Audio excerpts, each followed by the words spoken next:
Hai anak-anak, mari kita bahas penjelasan mengenai dukungan sistem. Dukungan sistem merupakan salah satu bentuk strategi dalam implementasi program bimbingan dan konseling yang secara tidak langsung memberikan bantuan atau memfasilitasi kelancaran perkembangan konseling. Dengan cara memperlancar penyelenggaraan layanan dasar, responsif, dan perencanaan individual. Tujuan dari layanan dukungan sistem yaitu komponen dukungan sistem membantu guru membimbing dan konseling dalam melaksanakan layanan dasar bimbingan, responsif, dan perencanaan individual. Jadi, layanan ini bertujuan untuk memanfaatkan, memelihara, dan meningkatkan program bimbingan secara menyeluruh melalui perkembangan revasional. Hubungan masyarakat, konsultasi dengan guru, masyarakat yang lebih luas, program penelitian dan perkembangan. Jika layanan ini memberikan dukungan kepada guru pembimbing dan memperlancar penyelenggara layanan di atas, maka bagi personel pendidik lainnya, layanan ini berguna untuk memperlancar penyelenggara program pendidik di sekolah. Orang-orang yang menjadi bagian dari dugaan sistem yaitu 1. Orang tua dan keluarga. 2. Teman atau sahabat. 3. Guru. 4. Ahli kesehatan. Selanjutnya yaitu poin kedua, kegiatan manajemen. Kegiatan manajemen ini merupakan upaya untuk menetapkan, memelihara, dan meningkatkan mutu program bimbingan dan konseling. Melalui kegiatan-kegiatan perkembangan program, pengembangan staf, dan pemanfaatan sumber daya, dan pengembangan penelitian kebijakan. Bapak akan menjelaskan satu persatu mengenai apa sih perkembangan program, pengembangan staf, pemanfaatan sumber daya, dan pengembangan penataan kebijakan itu. Baik, selanjutnya ke penjelasan. Yang pertama yaitu A. Pengembangan program. Mengembangkan proses program ini hendaknya diselarakan dengan hasil kajian atau analisis tentang tujuan dan program sekolah, kondisi objek, mencapai tugas-tugas perkembangan siswa dan atau kebutuhan masalah siswa, kondisi objek lingkungan perkembangan siswa, implementasi aktual layanan bimbingan dan konseling, dan perkembangan masyarakat, sosial, budaya, dan dunia industri atau perusahaan. Berdasarkan pertimbangan ini, maka sebaiknya program ini bimbingan dan konseling itu bersifat fleksibel, namun tetap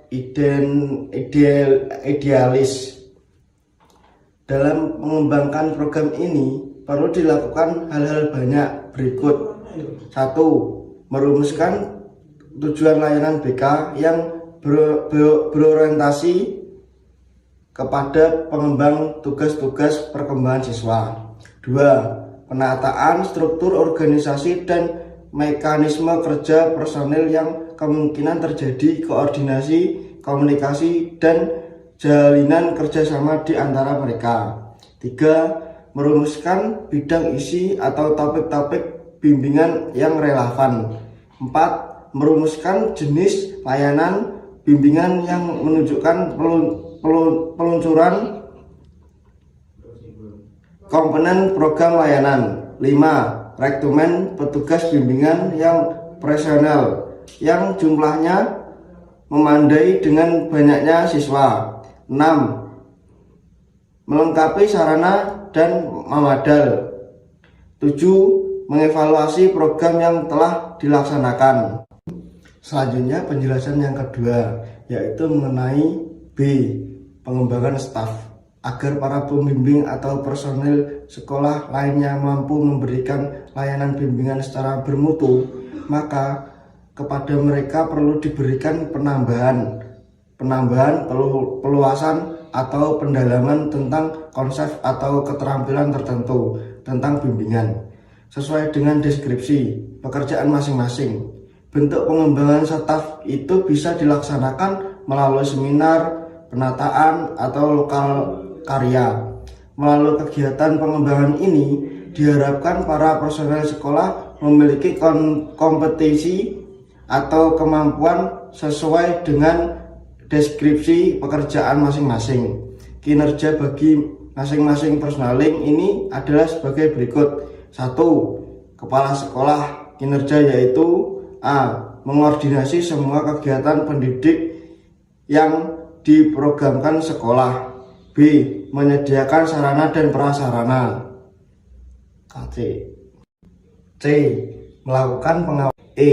Memahami kedudukan program BK sebagai salah satu komponen penting pendidik yang harus dilaksanakan di sekolah. 2. Mata pelajaran kinerja yaitu 1. Memahami keagamaan karakteristik siswa dan aspek-aspek fisik, kecerdasan, motivasi belajar, sikap dan kebiasaan belajar. 2. Menciptakan iklim kelas yang secara sosial psikologis kondusif bagi kelancaran belajar siswa. 3. Membantu siswa mengalami kesulitan belajar. 4. Bekerja dengan guru pembimbing dan angka membantu siswa. 5. Memberikan informasi tentang kegiatan mata pelajaran dengan bidang tersebut. 3. Pembimbing konselor kinerja yaitu 1. Memahami konsep pembimbing dan konseling. 2. Memahami karakteristik pribadi siswa, khususnya tugas perkembangan siswa dan faktor-faktor yang mempengaruhi. 3. Mensosialisasikan program layanan bimbingan dan konseling. 4. Merumuskan perencanaan program layanan BK. 5. Melaksanakan program layanan bimbingan. 6. Mengevaluasi program hasil. 7. Mengidentifikasi hasil evaluasi. 8. Menjadi konsultan bagi guru dan orang tua siswa.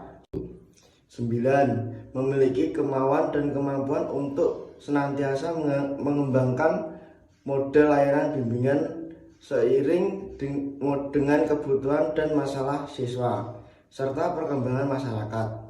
Lalu penjelasan selanjutnya mengenai C. Pemanfaatan sumber daya masyarakat. Aspek ini berkaitan dengan upaya sekolah untuk menjalin bekerja dengan unsur-unsur masyarakat yang dipandang relevan dengan peningkatan mutu layanan bimbingan. Jalinan kerja sama ini seperti dengan pihak-pihak instansi sepemerintah, instansi swasta, organisasi profesi seperti ABKN atau Asosiasi Bimbingan dan Konseling Indonesia, dan para ahli dalam bidang tertentu yang terkait seperti psikolog, psikiater, dokter, dan orang tua siswa. Dan penjelasan yang terakhir yaitu tentang D. Pengembangan atau penentuan kebijakan. Melaksanakan layanan BK di sekolah perlu didukung oleh kebijakan kepala sekolah secara jelas. Kebijakan yang diluncurkan itu hendaknya dapat memfasilitasi, memberikan kemudahan dan pulang bagi kelancaran implementasi program. Kebijakan yang perlu ditata itu diantaranya menyangkut aspek-aspek struktur organisasi, rekrumen, dan pengembangan staf bimbingan, menyediakan sarana dan prasarana yang memadai, pengelolaan biaya operasi BK, dan menjadwalkan operator BK, dan khususnya untuk masuk kelas bagi guru pembimbing sebagai wahana untuk melaksanakan program yang bersifat klasikal. Selanjutnya Dukungan sistem. Manfaat memiliki dukungan sistem yaitu 1. Kualitas hidup lebih baik. Manfaatnya yakni kesehatan yang lebih baik dibandingkan mereka yang tidak memiliki dukungan yang sistem. Selain itu juga dihadirkan dukungan sistem membuat seseorang dapat hidup lebih lama dan lebih sejahtera.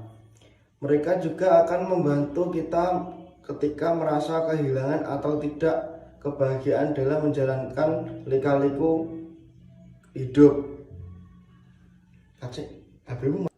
Yuk. 2. Membantu melewati perasaan kalut, mengidentifikasi dan merendahkan stres.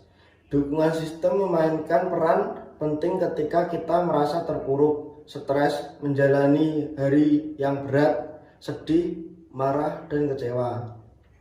Dukungan sistem akan membuat kita menjadi lebih tegar, sabar, dan legowo. 3. Berperan sebagai penghibur. Ada banyak manfaat praktis yang biasa kita dapatkan ketika memiliki dukungan sistem, seperti mengenal orang-orang yang dapat memberi informasi, nasihat, bimbingan, dan juga dukungan nyata atau bertahun di saat tidak pasti. Bentuk dukungan sosial dapat menghibur dan meningkatkan perasaan aman sehingga kita jadi lebih tenang.